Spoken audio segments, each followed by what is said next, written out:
Hi అండి. Kannappa teaser release అయింది. Second teaser 24 frames బ్యానర్లో మంచు విష్ణు నిర్మిస్తున్న సినిమా. అంటే మంచు మోహన్ బాబు గారు పేరు, మంచు విష్ణు. ఓవరాల్గా టోటల్గా మంచు విష్ణునే మొత్తం అంతా. దీనికి స్క్రిప్ట్ దగ్గర నుంచి మొదలు పెడితే ఆ కథలో దాంట్లో డెవలప్మెంట్లు అన్నీ కూడా ఆల్మోస్ట్ విష్ణునే చేసుకున్నాడు. సరే, రైటర్స్ ఎలాగో ఉంటారు అనుకోండి, కానీ విష్ణు చెయ్యాలనుకున్న పద్ధతిలో కన్నప్ప. ఒరిజినల్ కన్నప్ప ఏంటి, అది దూర్జట్టి గారు రాసిన కన్నప్ప అదంతా ఏంటి, శ్రీ కాళహస్తీశ్వర శతకం అవన్నీ పక్కన పెట్టేస్తే విష్ణు, మంచు విష్ణు కన్నప్ప అనొచ్చు దీన్ని. లేదంటే ఇంకో రకంగా చెప్పాలంటే న్యూజిలాండ్ కన్నప్ప అనొచ్చు. మరి ఈ న్యూజిలాండ్ కన్నప్ప, ఈ మంచు విష్ణు గారి కన్నప్ప ఏ విధంగా ఉండబోతున్నాడు ఏంటి, టీజర్ అయితే ఎలా ఉంది అనేది మాట్లాడుకునే ముందు, దిస్ ఇస్ త్వరగా శ్రీరామ్, సినీ అనలిస్ట్. మన ఛానల్ వేదాంత ఛానల్ని అందరూ సబ్స్క్రైబ్ చేసుకోండి. అలాగే సబ్స్క్రైబ్ చేసుకున్న ప్రతి ఒక్కళ్ళు కూడా బెల్ ఐకాన్ కూడా నొక్కండి. బెల్ ఐకాన్ నొక్కితే కనుక ఇలాంటి సినిమా రివ్యూలని అప్లోడ్ అయినప్పుడల్లా మీకు అప్డేట్స్ వస్తూ ఉంటాయి. అది మాత్రమే కాకుండా, ఇలాంటి సినిమా రివ్యూలు మాత్రమే కాకుండా మన ఛానల్లో క్రికెట్కి సంబంధించిన రివ్యూలు రెగ్యులర్గా వస్తున్నాయి. ఛాంపియన్స్ ట్రోఫీ దగ్గర నుంచి అన్నీ, రాబోయే రోజుల్లో ఐపీఎల్ వరుస పెట్టి అన్నీ వస్తూ ఉంటాయి. అది కాకుండా మీ అందరికీ తెలిసిందే, పొలిటికల్కి సంబంధించిన రివ్యూలు వస్తూ ఉంటాయి. సో వేదాంత ఛానల్ని అందరూ సబ్స్క్రైబ్ చేసుకోండి. Thank you very much. So తిన్నడి కథ. తిన్నడిగా ఉన్నప్పుడు ఏ విధంగా కొద్దిగా దైవాన్ని నమ్మకుండా ఉన్న కన్నప్ప, అదే కన్నప్ప తిన్నడు, తర్వాత కన్నప్ప ఎలా అయ్యాడు, శివుడిని ఏ విధంగా నమ్మాడు, శివుడిని ఏ విధంగా పూజ చేశాడు, ఇదంతా కూడా, ఈ కథ అంతా కూడా ఈ కన్నప్ప సినిమాలో ఉంటుంది. అయితే సినిమా అంతా కూడా మనం చూస్తే, టీజర్ చూస్తే మొత్తం న్యూజిలాండ్లో తీశారు. అదే అంటే అప్పుడు రోజుల్లో యాక్చువల్గా ఇది జరిగిందంతా కూడా ఎక్కడ, మన చుట్టుపక్కల ప్రాంతాల అడవిలో అంతా జరిగింది. మన తిరుపతి, కాళహస్తి చుట్టుపక్కల ప్రాంతాల అడవిలో. ఇక్కడ ఇప్పుడు అడవులు ఎలా ఉంటాయి, ఇక్కడ అడవులు ఎలా ఉంటాయి, దానికి ఏమాత్రం సంబంధం లేకుండా ఇక్కడ న్యూజిలాండ్లో తీశారు. ఎందుకు అక్కడ తీసావు, నేటివిటీ మిస్ అయింది కదా అంటే, వాళ్ళు చెప్తుంది ఏంటంటే, సినిమాకి సంబంధించిన వాళ్ళు చెప్తున్నది ఏంటంటే, అప్పట్లో పొల్యూషన్ ఇంత ఉండేది కాదు కదా, పొల్యూషన్ వల్ల ఇప్పుడు ఇలాగ అయిపోయింది, అప్పుడు పొల్యూషన్ లేని టైంలో ఎలా ఉండేది అనేది చూపిద్దామన్న ఉద్దేశంతో ఏదో అక్కడ తీసామని చెప్తున్నారు.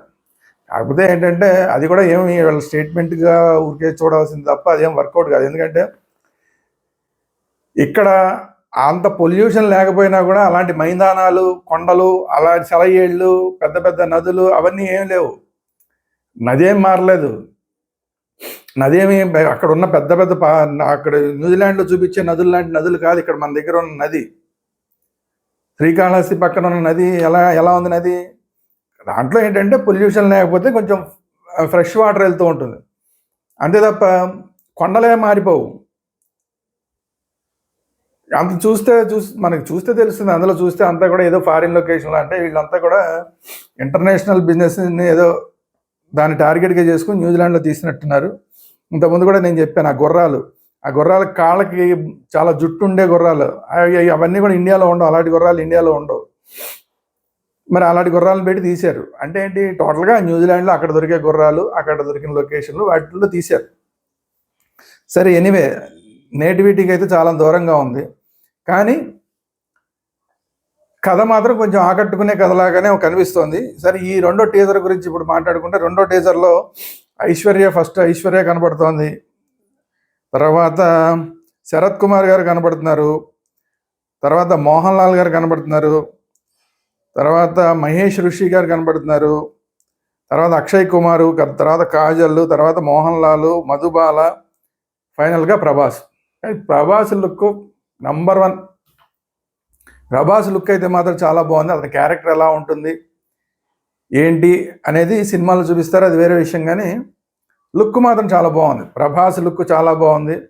మోహన్ బాబు గారి లుక్, సరే, ఆయన డైలాగ్ డెలివరీ గురించి మనం చెప్పాల్సిన పని లేదు.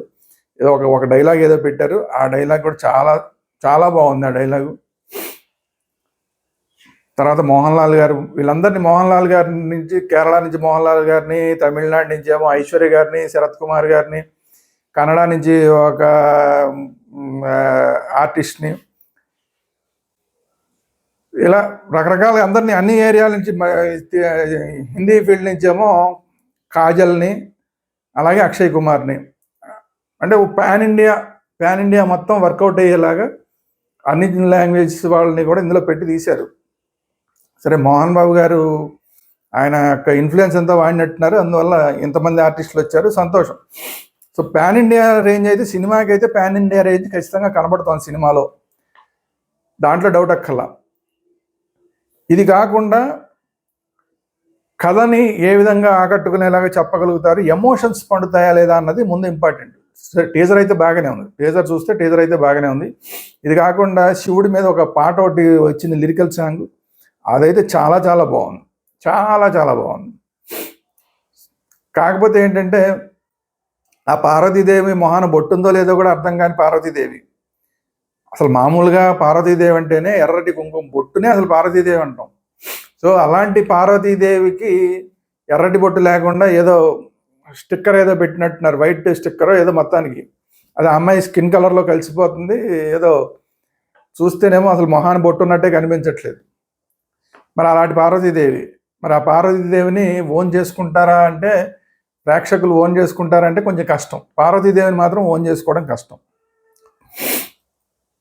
సో లొకేషన్స్ ఓన్ చేసుకోవడానికి దూరంగా ఉన్నాయి. పార్వతీదేవి ఏమో అసలు ఏమాత్రం ఓన్ చేసుకునే పార్వతీదేవి కాదు.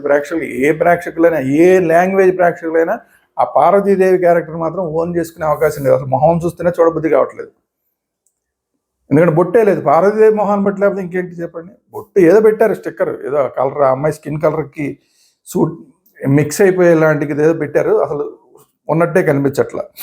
సో శివుడి క్యారెక్టర్, శివుడి లుక్ బాగుంది, ఆయన అక్షయ్ కుమార్కి చెప్పేదే ఉంది, ఆయనతో సహా మిగతా అందరి లుక్లు బాగానే ఉన్నాయి.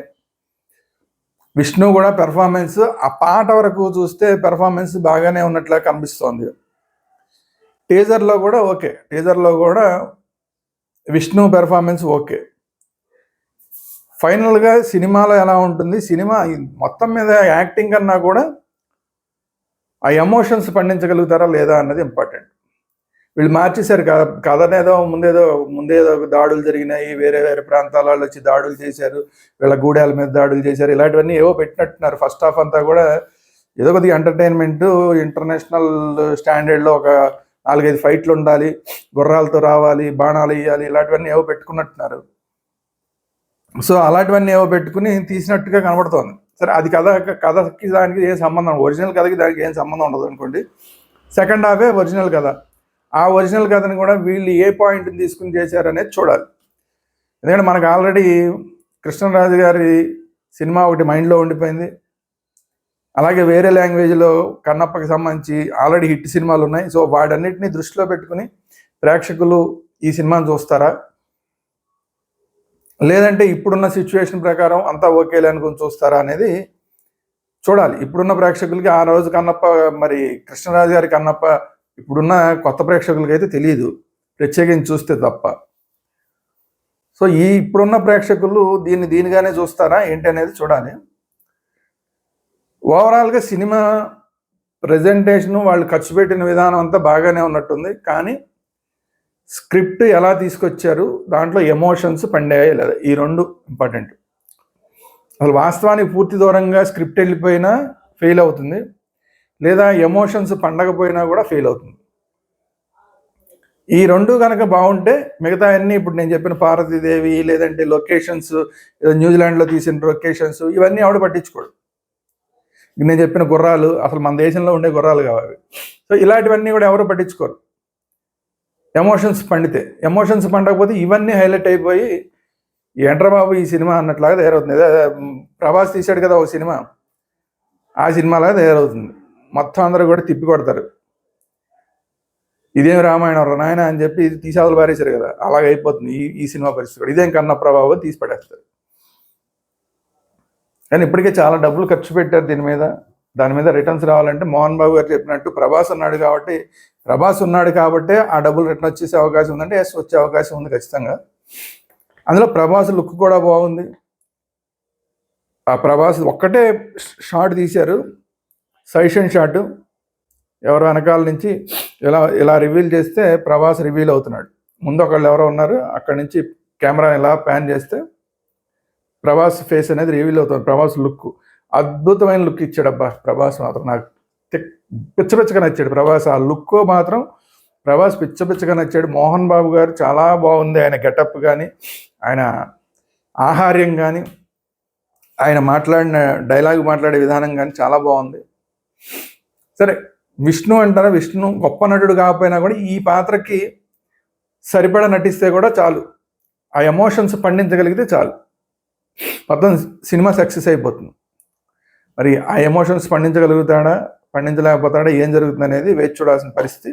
సో ఓవరాల్గా టీజర్ ఓకే, ఏం ఇబ్బంది లేదు. టీజర్లో అయితే లొకేషన్స్ చెప్పాను కదా, అసలు మనకి సంబంధమే లేదు, మన నేటివిటీనే కాదు, అయినా కూడా ఓకే. టీజర్ అయితే ఓకే. సాంగ్ ఒకటి రిలీజ్ అయింది, ఆ సాంగ్ మాత్రం చాలా బాగుంది. ప్రస్తుతానికి ఇది. మరి సినిమా రిలీజ్ అయిన తర్వాత ఎలా ఉంటుంది ఏంటనేది మాట్లాడదాం.